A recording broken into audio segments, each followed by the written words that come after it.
بسم اللہ الرحمن الرحیم۔ بطخ کے انڈے کو مرغی کے نیچے رکھنا پڑتا ہے۔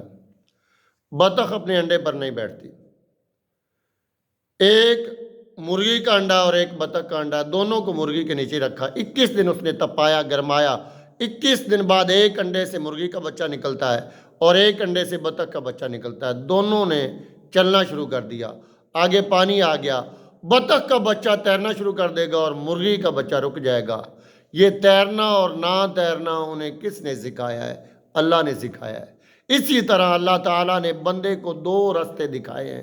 قرآن مجید فرقان حمید میں آتا ہے وَهَدَيْنَاهُ النَّجْدَيْنِ، ہم نے اسے 2 ابھرے ہوئے واضح راستے بتائے، ایک چلنے کے لیے ہے اور ایک رکنے کے لیے۔ اگر وہ راستہ جس پر رکنے کے لیے کہا گیا ہے اس پر چل پڑے تو گمراہ ہو جاؤ گے، شیطان کے ساتھی ہو جاؤ گے، اور وہ راستہ جس پر چلنے کے لیے کہا گیا ہے اگر اس پر چلتے رہے تو رب تک پہنچ جاؤ گے، اور رب کو پانا ہی بندے کی زندگی کا اصل مقصد ہے۔ قرآن مجید فرقان حمید میں مقصد تخلیق انسان بتایا گیا ہے کہ وَمَا خَلَقْتُ الْجِنَّ وَالْإِنسَ إِلَّا لِيَعْبُدُونَ، ہم نے جنوں اور انسانوں کو فقط اپنی عبادت کے لیے پیدا کیا۔ یہاں پہ مفسرین کرام فرماتے ہیں لِيَعْرِفُونَ، یعنی رب کی معرفت اور پہچان حاصل کرنے کے لیے انسان کو بنایا۔ رب کی معرفت اور پہچان عبادت کے ساتھ حاصل ہوتی، اس لیے عبادت کا ذکر کیا۔ تو رب کو پانا اصل مقصد ہے۔ من لہ المولا فلہ الکل، جس کا رب اس کے سب، جسے اللہ مل گیا اسے سب کچھ مل گیا، اور جسے اللہ نہ ملا اسے کچھ بھی نہ ملا۔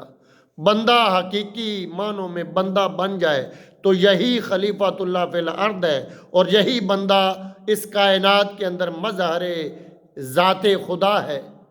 اور داتا گنج بخش علی اجویری رحمۃ اللہ علیہ نے جب اپنے آپ کو پہچانا تو پھر دنیا پکار اٹھی۔ گنج بخش فیض عالم، مظہر نور خدا، ناقصاں راہ پیر کامل، کاملاں راہ رہنما۔ اور جس طرح مکان بنانا مشکل ہے اس سے بھی زیادہ مشکل کام بندے کو بندہ بنانا ہے۔ جس طرح مکان خود بخود نہیں بنتا، اسے بنانے کے لیے معمار کی، انجینئر کی ضرورت ہے، اسی طرح بندے کو بندہ بنانے کے لیے مرشد کامل اور ولی کامل کی ضرورت ہے۔ یہی وجہ ہے کہ ناز خیالوی ایک مرتبہ اپنے پیر و مرشد کی بارگاہ میں سائیں بشیر حیدر رحمۃ اللہ علیہ کی بارگاہ میں عرض کرتے ہیں کہ مینوں تے نہیں سجھ وے سائیاں، آپے مرزاں بجھ وے سائیاں، مجھ مرن جوگے نو کیتا، جیون جوگا تجھ وے سائیاں، تے میر دی بارش پا کے دھوچا، میرے کوڑ کلوج وے سائیاں، بت اسار من مرضی دا، مٹی گئی ہے گج وے سائیاں۔ صوفی برکت اللہ لدھیانوی رحمۃ اللہ علیہ فرماتے ہیں کہ اللہ بندے میں اس طرح ہے جس طرح گنے میں گڑ نظر نہیں آتا لیکن ایک پروسیس کے بعد نکلتا اسی سے ہے، جس طرح دودھ میں مکھن نظر نہیں آتا لیکن ایک پروسیس کے بعد نکلتا اسی سے ہے، جس طرح گنے سے گڑ بنانا مشکل ہے اسی طرح بندے کو بندہ بنانا مشکل ہے۔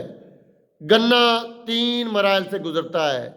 پہلا مرحلہ جو ہے اسے فصل سے کاٹ کر الگ کر دیا جاتا ہے، اور دوسرا مرحلہ اسے بیلنے میں بیل کر اس کا رس نکالا جاتا ہے، اور یہ مشکل مرحلہ ہے۔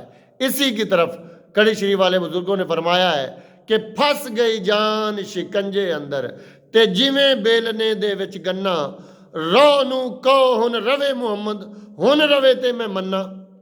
اور تیسرا مرحلہ جو ہے اس کے رس کو پکایا جاتا ہے آگ پہ، پھر گڑ بنتا ہے، اور کتنا میٹھا ہوتا ہے دنیا جانتی ہے۔ جب گنے کا رس اور گڑ اتنا میٹھا ہے تو رب کا نام کتنا میٹھا ہوگا۔ وہ رب جس نے کائنات کو اتنا حسین بنایا ہے وہ خود رب کتنا حسین ہوگا۔ اور رب کا قرآن مجید میں انسان سے بڑا شکوہ ہے، اتنا بڑا مینہ رب کا، وَفِي أَنفُسِكُمْ أَفَلَا تُبْصِرُونَ، رب تمہارے اندر ہے، تم نے اسے کبھی دیکھا ہی نہیں۔ نَحْنُ أَقْرَبُ إِلَيْهِ مِنْ حَبْلِ الْوَرِيدِ، ہم بندے کی شاہ رگ سے بھی زیادہ اس کے قریب ہیں۔